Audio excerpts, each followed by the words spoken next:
Hey everybody, this is Dr. Glenn, and we have had some technical difficulties the last couple of weeks, but it looks like that we're live now.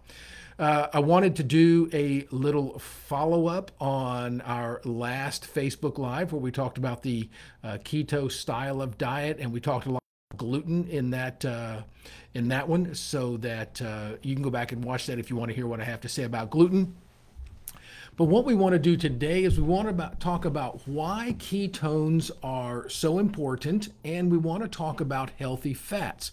Because a lot of people, when you tell them to cut their carbohydrates, especially guys tend to do this, they can get their head around what cutting carbohydrates is, but the typical thing that happens is we will increase our protein. Because if you're going to take the baked potato off the table, then just give me twice as big a ribeye or something like that. And that's what guys tend to do. So one of the things that I find people struggle with is knowing what healthy fats are and bringing up the healthy fats in your diet. Now, the first thing that I want to point out, though, is that the reason for increasing fats in the diet and the reason for moving into a ketogenic style of diet, especially for your brain, is because ketones deliver more energy per unit of oxygen than glucose does.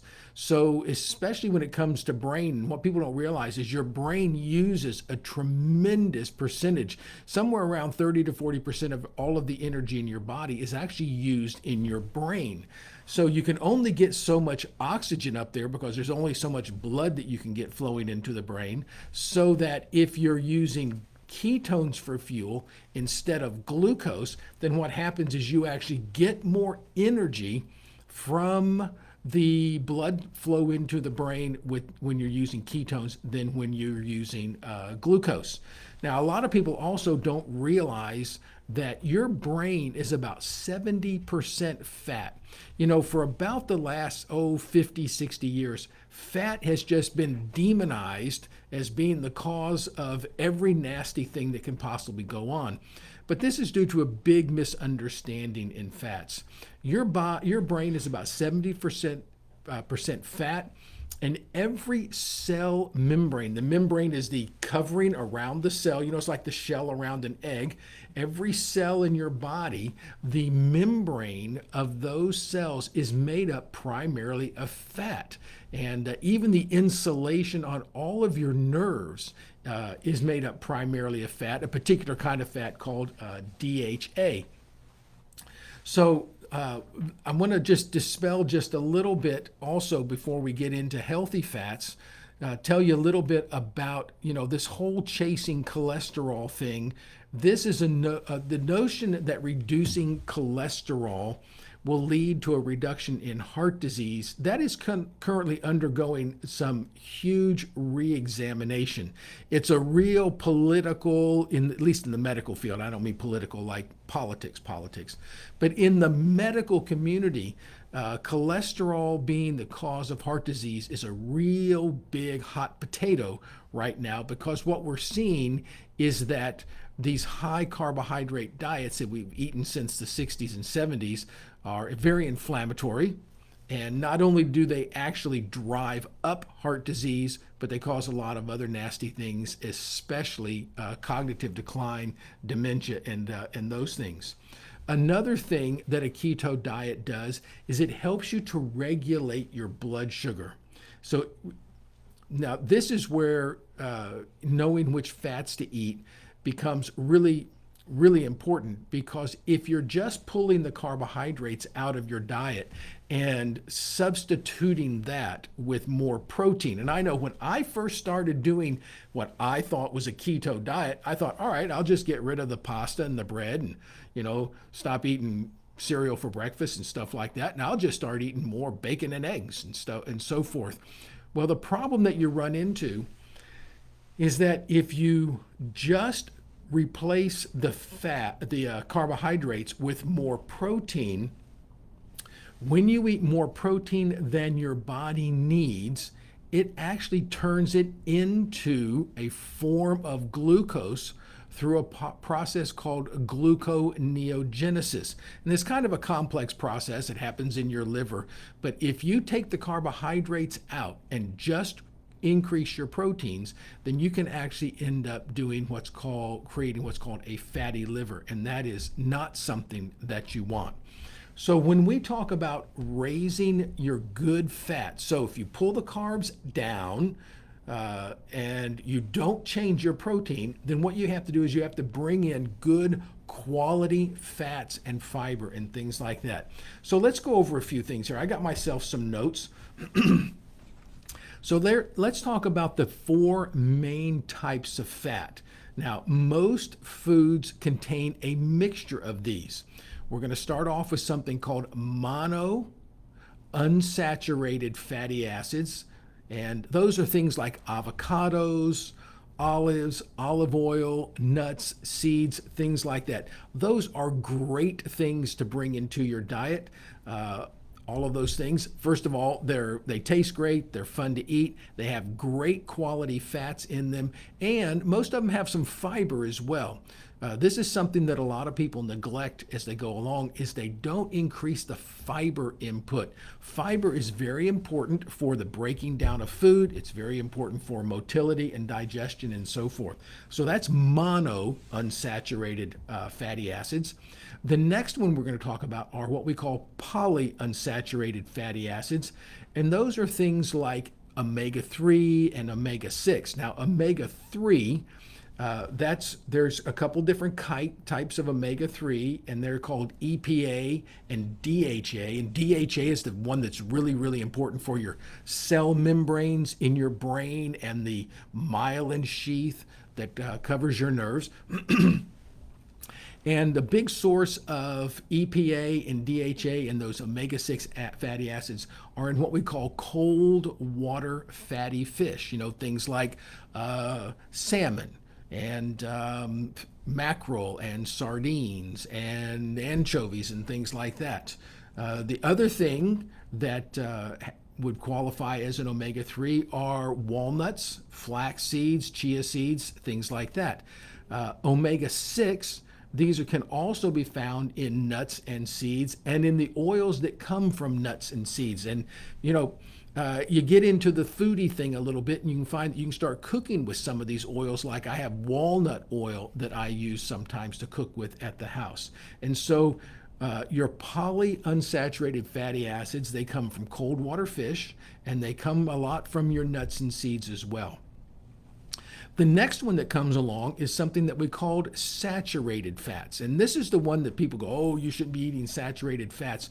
And I say, well, hold on just a minute now. Now, animal fats, including meat and dairy, they're saturated fats, but coconut oil is a saturated fat as well. When it comes to saturated fats, this is something that's really, really important. And a lot of people miss the boat on this. The cleanliness or the cleanness of the fat and where it comes from is very important. So people say, well, I stopped eating beef or something like that. And I say, that's not necessarily what you need to do. What is more important than whether or not you cut out beef or red meat or things like that is the quality of the meat that you're eating. And now, whether it is fish, you want wild caught, so forth. If it's fowl, if it's chicken and whatever, you want the grass-fed, free-range thing. If it's beef, you want the grass-fed and so forth. But what's really important is the source free of antibiotics, pesticides? The big problem that you find in beef is that most herds, they use growth hormones, they use antibiotics on them, they're feeding them feed that's been made from genetically modified corn that has been sprayed with glyphosate and Roundup and other pesticides. So what happens is you're not just getting a ribeye, you're getting the ribeye or the fillet or whatever it happens to be, plus everything that they gave to the cow. So same thing with chicken, same thing with fish. You want to make sure that the quality of what you're eating is really, really important. and that it's good and clean. Now, the fat that you do want to be avoiding just across the board, and that's something that we call trans fats. And trans fats, they include things like margarine, shortening. Now, I remember, margarine was that thing, oh, it's supposed to save you because you're not eating butter anymore. Well, margarine, shortening, and other sort of shelf stable products, anything that can sit in a box on a shelf for months and months is not food. Just think of it that way. All of this stuff that's put in boxes, they can sit there for months. One of the things that cause it to become stable are these trans fats. And that would also include, certain kinds of chips, microwavable popcorn, these powdered creamers and things like that. Read the label and see what you're getting there. Trans fats, you need to avoid those. Other thing that you want to avoid when it comes to trans fats are fried foods. Now, a lot of it has to do with what the food is fried in.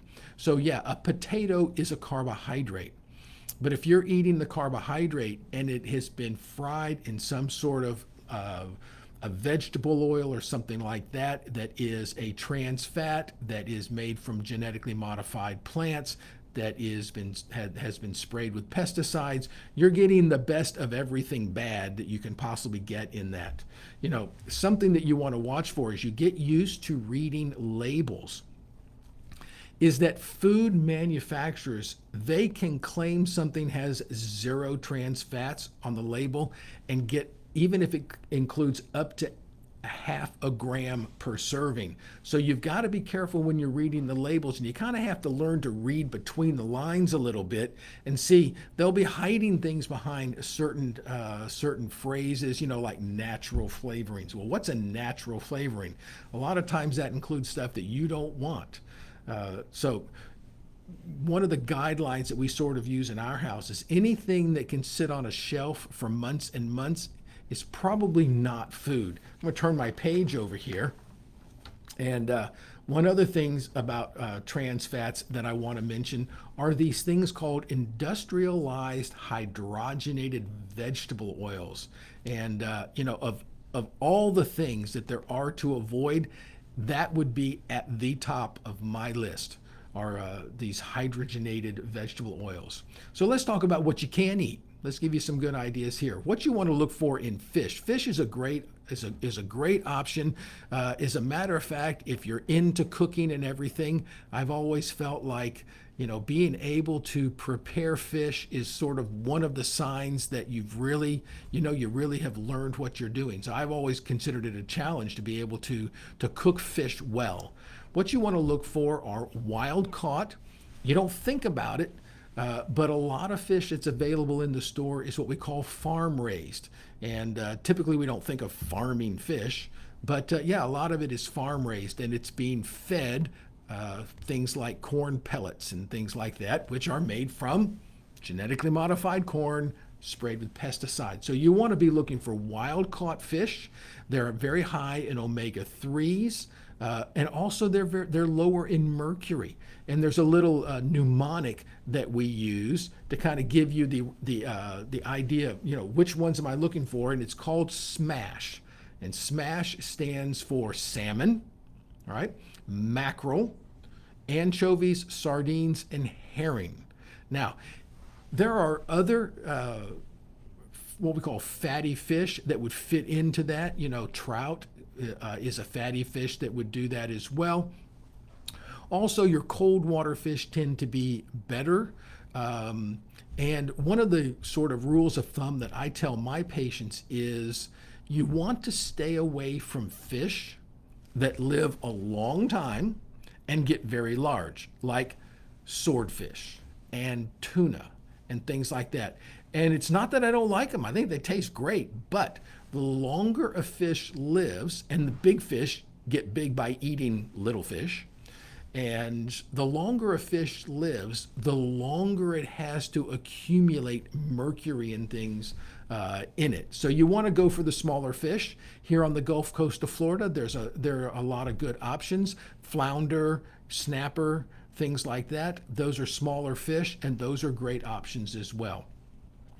When it comes to grass-fed meat, your goal is to source 100% grass-fed meat from animals that have not been exposed to antibiotics or growth hormones. And that's what you want to go to there. Some other general things that for you to look for.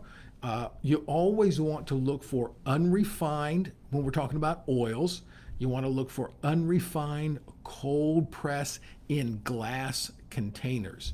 You know, there's so many factors that come into play in making sure you're getting food right. It's not just the food itself, but what is it packaged in? You want to be using, say, glass containers, for example, as opposed to plastics. Why? Well, plastics, whatever that plastic is made out of, petrochemicals, and whatever that's made out of can leach into whatever is being stored in the container. So you want to also avoid oils that are made using what we call chemical extractions. Now, what I'm going to challenge you to do, and I had to do this in my house as well, and as a matter of fact, my wife went in and did it one day when I wasn't home, but go into your pantry and pull out the things that you're not supposed to be eating. I know. I grew up, everybody got a version of this probably when they grew up, and that's they're starving children somewhere, and so you wouldn't throw away good food. Well, if you're not supposed to be eating it, then, I guess you could give it to charity. Maybe bad food's better than no food, but I'm going to tell you, you know what? I wouldn't let my wife go in the pantry and throw that stuff away, but one day when I wasn't home, she took the big black trash bag and went in there and cleaned it out and threw that stuff away. And the best way to make sure that you're avoiding the stuff that you should avoid is don't buy it. And so don't go to the grocery store when you're hungry and craving. And we had a few questions come in last week because we tried to do this last week. And the technical difficulties were just a mess. One of the questions was MCT oil. Now that MCT and coconut oil, those are great fats for you to eat. But sometimes when people do MCT oil, it can upset your tummy a little bit. And if you overdo it, it can give you a sense of urgency. So what would you do for that instead of using the MCT oil? Well, they make it in a powder. And you can do it in a powder, you can mix it up, you could put it with some other things if you do like a protein shake or something like that. So you could do MCT oil in a powder. Question somebody asked last week was, why does the brain prefer healthy fats over glucose? And we went over that in the beginning, because you get more energy per unit of oxygen with a ketone than you do with glucose. So you can only get so much oxygen into your brain based on the blood supply. But if you're burning ketones instead of oxygen, you get more energy. It's like turbocharging your fuel supply. I wish I'd known about this when I was in school, because a little turbo before a test would have been a great thing. I've got a question. I know coconut oil is a healthy fat, but I don't like the sweetness of it on my vegetables. I understand that. There's just something about my scrambled eggs tasting like a coconut. I can appreciate that. But what you can do there is use refined coconut oil, and you should be able to get around that coconut flavor, in whatever you're cooking with. Another good question here is, what's the difference between butter and ghee? Well, ghee is what we call clarified butter. So if you melt butter, you see little white specks in it. Those are bits of dairy protein. What ghee is, it's when you have skimmed that off and you're left with only the fat, the 100% just the fat. Now, here's a little trick for you, and that is, a lot of times if you're sauteing with butter, as a matter of fact, I sauteed some scallops last night and they were good.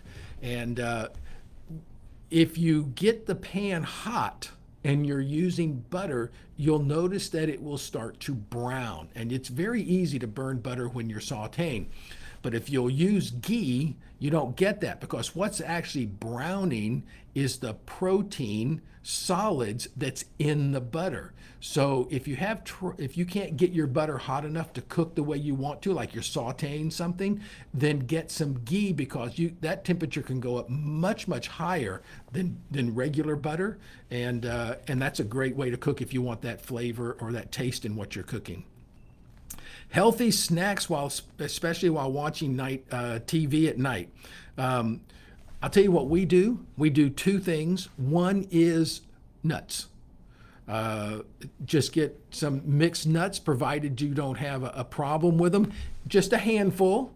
Annie's looking at me going, tell them not to eat too much. All right. But just a handful of nuts is great, because sometimes you just want something crunchy. And that's the great thing about a nut, is you're getting good protein, you're getting good quality fats, and you got something that you can crunch on. And I'll tell you something else too. A couple of squares of dark chocolate is a great thing while you're watching TV at night. And now what a lot of people don't realize is that there's not just good chocolate and bad chocolate, meaning tasting good and bad, all right?